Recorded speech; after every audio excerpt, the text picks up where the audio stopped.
Also, Ogre All Alone, read by Brendan. I'm on top old Ogre Mountain, and I am gazing all around. Clouds are floating far below me. I can't hear a single sound. Birds are nowhere in attendance. They could never fly this high, so there's nothing to disturb me as I almost scrape the sky. Here upon the very apex of this monumental hill, I'm contented, calm and peaceful, and I'm sitting very still. Though it took a while to get here, it was clearly worth the climb. On occasion, even ogres need a little quiet time. Awful Ogre Spins, read by Kylan. On sweltering days, I am utterly fond of taking a dip in the neighboring pond. I'm bringing my Fernet specially for him. We dive in together and merrily swim. We splash and splish with exuberant glee. The pond has no fish, so he nibbles on me. There's nothing like swimming when summer's too hot. Piranhas and orgs love water a lot. Awful Ogre and the Animals, read by Kara. A porcupine shed all its quills, a moose stood on its head, a walrus climbed a palm tree, a rhinoceros played dead. The parrots lost their voices, and the swans began to sing. The mountain goats all stumbled, and a chimp fell off its swing. The tigers cringed in terror. The lion slunk away. The elephants turned somersaults, then hid behind their hay.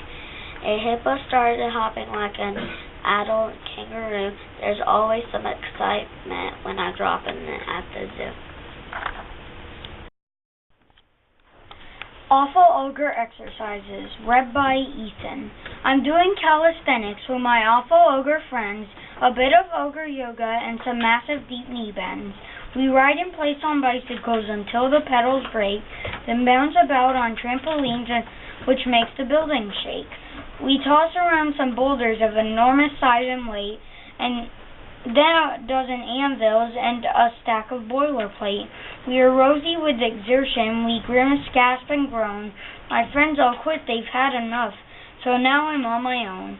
I hoist an anchor overhead. It weighs a ton or two. A feat that not many ogres are strong enough to do. There is nothing like a workout at the Awful Ogre gym. An ogre has to exercise to keep himself in trim.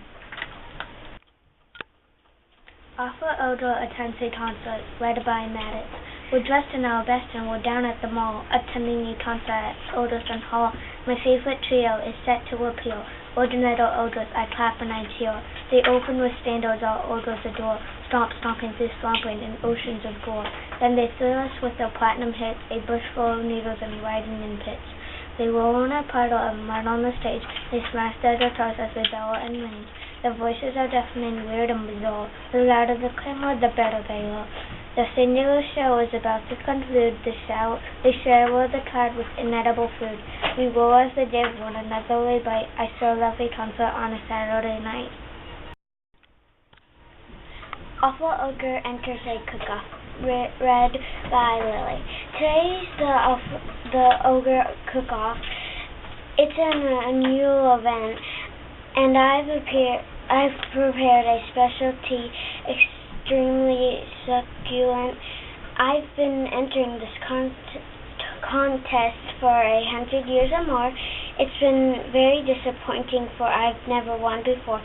I took honorable mention less than 50 years ago with my curdled gerbil burger stuffed with bits of buffalo, but I know that I'm competing against all my ogre aunts, so I cannot help but wonder if I have a slight test chance.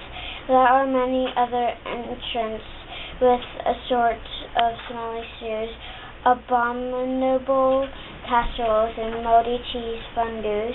I see scores of her preparations making use of sludge and slime.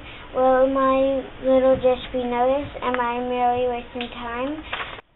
I cross my fingers hopefully and make a silent wish as The awful ogre judges sample every single dish. Then I hear a loud announcement, "Awful ogre, you have won!"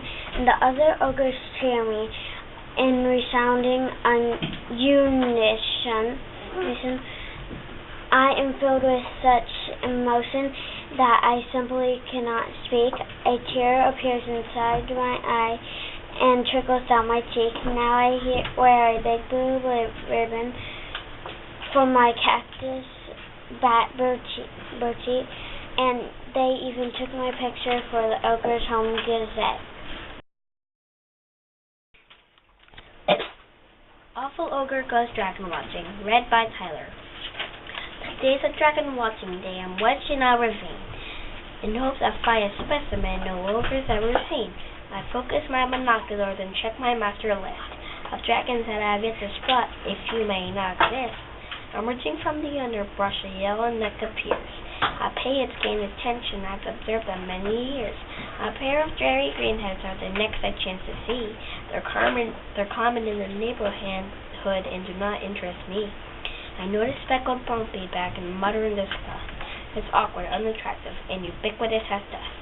I feel a bit discouraged and my bottom's getting sore. The dragons that I've seen so far I've often seen before.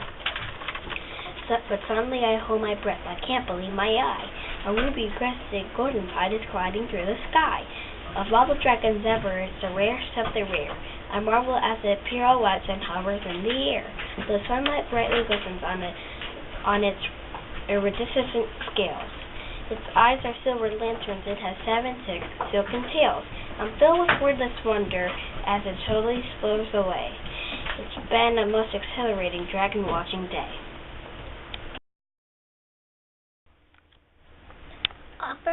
Awful Ogre Has Insomnia, read by Isabel. I cannot get to sleep tonight, and no matter how I try, I'm troubled by insomnia, though I'm puzzled why. I did not overeat today. My stomach feels alright. In fact, I'm somewhat hungry and believe I have a bite. I trudge into the kitchen to scare up a bit of food. I gnaw a raw iguana bone still partially unchewed. I down a rotten ostrich egg, some crickets packed in wax, then drink a pail of dragon's milk to get me to relax. I'm starting to feel drowsy, so I eat a little more cold salamander sausages with jellied manicore. I head back to the bedroom, munching greasy goblin pie. There's nothing like a midnight snack to help me close my eyes. Awful Ogre Paints a Picture, read by Courtney. I wear a red bandana and my favorite beret. I'm about to paint a picture and prefer to dress this way. There's a paint upon my ballot, and not too little, not too much, and the cabins on my easel now await on my brushless touch. I'll portray my rags and give them double chins. I'll paint them wearing silly hats and playing violin. I'll add a vivid background of sordid gaudy slime. It's sure to be a masterpiece and utterly sublime.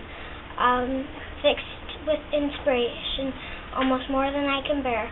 I'm adding nameless creatures with enormous mocks of hair. Perhaps I'll add my rattlesnake, my faithful buzzard too. I'm an awful ogre and my artist through and through. Awful Ogre Stays at an Inn, read by Kyle. I'm staying for the weekend at a little inn.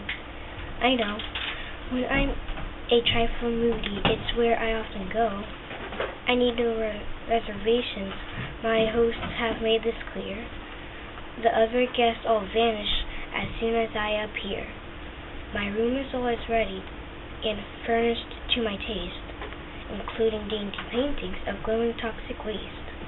Bats dangle from the ceiling, bugs crawl on every wall. The shower water is rusty when the shower works at all. Sometimes my room is stuffy, sometimes it's icy cold.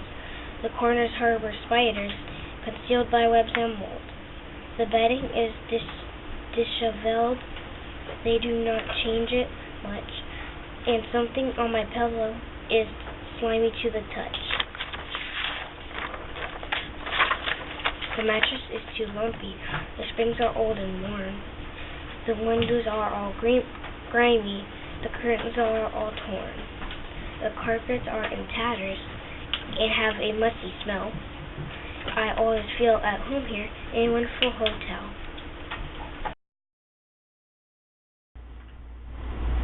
Awful Ugg Pays a Visit, read by Jaden.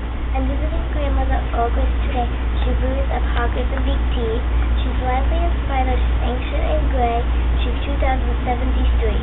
She loves to complain of her aches and her pains, yet while she's complaining she'll grin. She feeds me a snack of dried weasel remains and tickles me under my chin. She hands me a sandwich of manicure tongue on slices of moldy old bread. She tells me wild stories of when she was young and tenderly touches my head.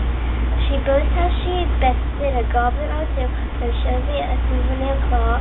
She serves me a bowl full of dragon stew and gives me a kiss on the jaw.